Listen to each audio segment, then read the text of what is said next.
Hi, this is Neha and I welcome you all to my class, जिसमें आज हम discuss करेंगे development of psychology in India. It is more related with the history part of psychology, but in the Indian context. तो इस topic को, क्योंकि history का part है और हिस्ट्री तो कभी बदलती नहीं है, वो तो फिक्स रहती है, उसको आपको हमेशा वैसे ही पढ़ना है. तो बेहतर है कि हम इन्हें नोट्स की हेल्प से पढ़ेंगे, जिसके लिए मैं आपको लेकर चल रही हूँ एक पुराने वीडियो की तरफ, जो अब से 3 साल पुराना था, जब मैंने इसके पॉइंटर्स, आपका जितना एनसीईआरटी का कॉन्टेक्स्ट है उसको पॉइंटर्स में कन्वर्ट कर दिया है, वन लाइनर स्टेटमेंट में कन्वर्ट कर दिया था. तो उस वीडियो की तरफ मैं आपको लेके चलती हूँ और पूरा देखिएगा.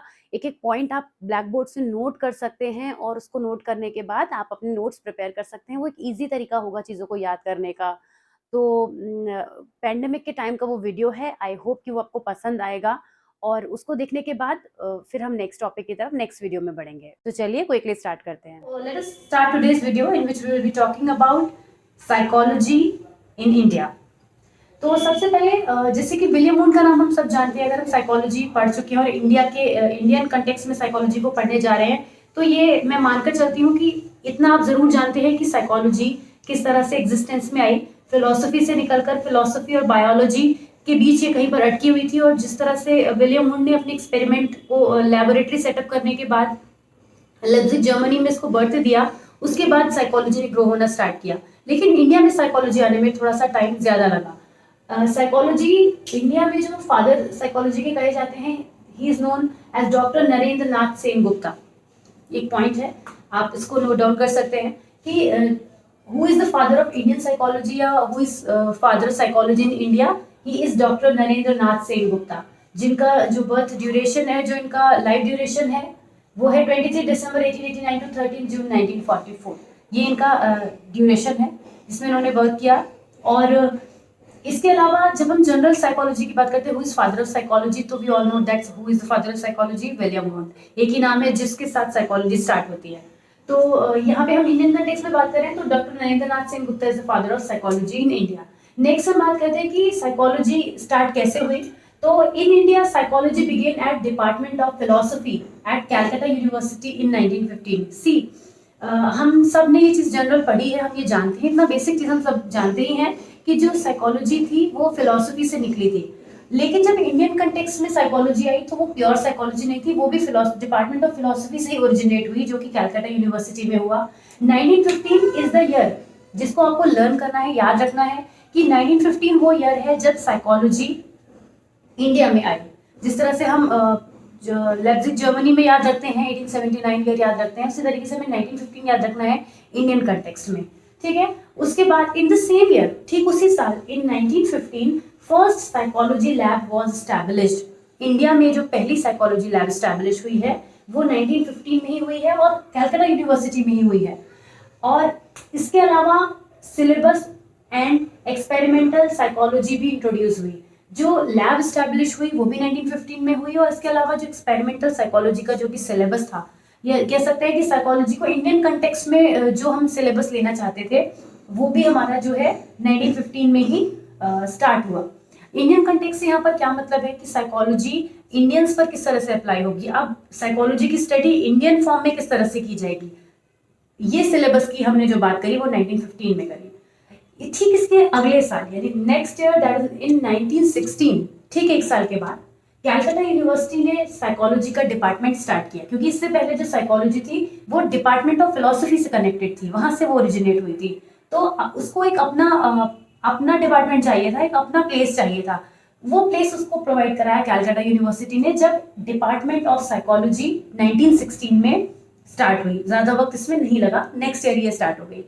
उसके बाद डॉक्टर जी बोस, जिनका बहुत ज्यादा नाम है, जैसे एक एन गुप्ता का हम नेम बहुत पॉपुलरली जानते हैं इंडियन कंटेक्स्ट में, उसी तरीके से डॉक्टर जी बोस, जिनका फुल नेम है doctor Girindra Shekhar Bose. He was the first person to complete masters degree from this department of Calcutta university in 1917.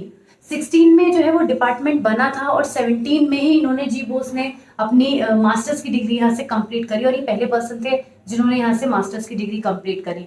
And you may be having this question in your mind कि 1 year में कैसे complete कर ली. So that was the time जब वो 1 year में complete उन्होंने कर ली थी. उस समय पर साइकोलॉजी की फील्ड में लोग नहीं थे, बहुत ज़्यादा लोगों का कंट्रीब्यूशन नहीं था, क्योंकि एक नई चीज़ आई थी तो लोग इंटरेस्ट ले रहे थे, लोग अपना वर्क उसमें करना चाहते थे, पर धीरे धीरे उसको समझना भी चाहते थे। तो ऑफिशियली वे में अगर हम कहें कि एक डिग्री की अगर हम बात करें तो वो ही was the first person who did that, and that too from the same university, Calcutta university, क्योंकि साइकोलॉजी का डिपार्टमेंट ही तब तक सिर्फ वहीं पर था और कहीं भी नहीं था। बाद में धीरे धीरे और ज़्यादा ग्रो हुई है साइकोलॉजी, लेकिन उससे पहले केवल यहीं तक ही था। अब आगे बढ़ते हैं। We have the another point, doctor G Bose was the first person who started Indian psychoanalytical society on 26 January 1922। अपनी मास्टर्स कंप्लीट करने के बाद इन्होंने ठीक 5 इयर्स के बाद यानी 1922 में, 1922 वो ईयर था जब इन्होंने इंडियन साइकोएनालिटिकल सोसाइटी का एस्टैब्लिशमेंट किया। अब ये इंडियन साइकोएनालिटिकल सोसाइटी क्या है? देखिए, जब साइकोलॉजी इंडिया में आई उसके बाद साइकोलॉजी ने अपने स्प्रेड होना स्टार्ट किया, चीज़ों ने आगे बढ़ के वर्क करना स्टार्ट किया। तो एक प्लेटफॉर्म दिया गया which was a society, which was a psychoanalytical society, एक प्लेटफॉर्म दिया गया जिससे जुड़कर लोग और भी ज़्यादा उस चीज़ों में वर्क कर सके। आप देखिए, कोई भी ऑर्गेनाइजेशन बनता है और उस ऑर्गेनाइजेशन में जब हम लोगों को जोड़ते हैं तो वो लोग उस ऑर्गेनाइजेशन के वेलफेयर के लिए या जिस भी पर्टिकुलर एक्टिविटी के लिए वो ऑर्गेनाइजेशन बनाया गया है उस पर्टिकुलर एक्टिविटी में इन्वॉल्व होते हैं, उस पर्टिकुलर एक्टिविटी को और एक्सप्लोर करते हैं, उसके डायमेंशंस पे वर्क करते हैं। तो ये सोसाइटी इसीलिए फॉर्म की गई थी जिससे कि अब साइकोलॉजी जो इंडियन कंटेक्स्ट में है वो और ज़्यादा स्प्रेड हो, और ज़्यादा उसके डायमेंशंस जो कि अभी तक नहीं डेवलप किए गए थे, ये जिनके बारे में नहीं सोचा गया था, उनको सोचा जाए। एक वजह ये भी थी क्योंकि जो इंडियन साइकोलॉजी थी वो बहुत ज़्यादा वेस्टर्न कल्चर से इन्फ्लुएंस्ड थी, तो उसको हमें इंडियन कंटेक्स्ट में भी समझना ज़रूरी था कि क्योंकि आप दूसरे कंटेक्स्ट की चीज़ लेकर उसको कॉपी करते हुए फॉलो तो कर सकते हैं, लेकिन वो कितनी सक्सेसफुल हो जाएगी उस चीज़ में ये हम नहीं कह सकते, ये हम नहीं बता सकते। तो वो उसकी एक्यूरेसी को चेक करने के लिए, उन चीज़ों को समझने के लिए इंडिया में साइकोलॉजी को एक्सप्लोर करना ज़रूरी था, लोगों को एक प्लेटफॉर्म प्रोवाइड कराना ज़रूरी था जिससे जुड़कर लोग जो है वो आगे बढ़ के वर्क कर सकें। बहुत सारे साइकोलॉजिस्ट जो थे वो यहीं से फॉर्म होने स्टार्ट हुए, क्योंकि इनिशियली तो बहुत ही कम लोग थे जिन्होंने साइकोलॉजी की फील्ड में वर्क किया। After this I am going to add some more points, I will be changing the board now. So we have this small board now जिसमें मैं आगे के पॉइंट्स डिस्कस करूंगी। तो अब हम बात करेंगे कि research and teaching of psychology के लिए, क्योंकि टीचिंग जो थी, टीचिंग एक प्रॉपर वे में नहीं हो रही थी, साइकोलॉजी को एज अ सब्जेक्ट तब तक नहीं लिया गया था। Psychology was more a subject of experiment then a subject of teaching, कि उसको लोग पढ़ें, उसको समझें, उसको एक एज अ स्टडी की तरह से लें, वो वाली चीज़ अभी तक नहीं थी। तो हुआ क्या कि डिपार्टमेंट ऑफ साइकोलॉजी स्टैब्लिश किया गया, 2 सेंटर्स बेसिकली बने, one was in Mysore and another one is in Patna. आपने देखा भी होगा कि पटना का नेम जो है वो बहुत सारे इस तरह की स्टडी रिलेटेड चीज़ों में आता है जहाँ पर पहली बार कोई चीज़ आई।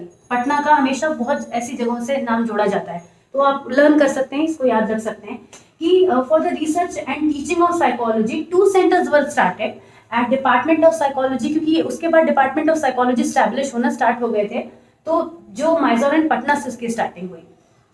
First department of applied psychology was started in 1938। जो अप्लाइड साइकोलॉजी का फर्स्ट डिपार्टमेंट था, साइकोलॉजी तो वर्क कर ही रही थी, पर साथ साथ क्योंकि धीरे धीरे साइकोलॉजी एक्सप्लोर हो रही थी, उसके डायमेंशंस बढ़ रहे थे, लोग उसको पढ़ रहे थे, समझ रहे थे, तो ये भी चीज़ आई कि व्हाट इज अप्लाइड साइकोलॉजी। तो अप्लाइड साइकोलॉजी का भी डिपार्टमेंट स्टैब्लिश हुआ जो कि 1938 में स्टैब्लिश करा गया ऑफिशियली। उसके बाद एक बहुत इंपॉर्टेंट पॉइंट आता है that there was a manifesto on Indian psychology which was held on 1 अक्टूबर 2002। 1 अक्टूबर 2002 को manifesto on Indian psychology, it was held in Pondicherry, India में ये स्टार्ट हुआ था, क्योंकि हम इंडियन कंटेक्स्ट में बात कर रहे हैं तो ये चीज़ को समझेंगे। इंडिया में ये स्टार्ट हुआ था और इंडियन साइकोलॉजी का जो मैनिफेस्टो था, it was more like a kind of summit जिसमें मोर देन 150 साइकोलॉजिस्ट ने पार्टिसिपेट किया, and not just participate किया, they focused on 2 of the points, very important points, and they connected those things to psychology. What actually they connected yoga and meditation to psychology, और उन्होंने ये चीज़ की बात भी कही कि किस तरह से साइकोलॉजी, योगा और मेडिटेशन जो है वो साइकोलॉजी से कनेक्ट हो सकते हैं और ह्यूमन बीइंग पर साइकोलॉजिकली इम्पैक्ट डाल सकते हैं और किस तरह से वो ह्यूमन मैनकाइंड के वेलफेयर में काम आ सकते हैं।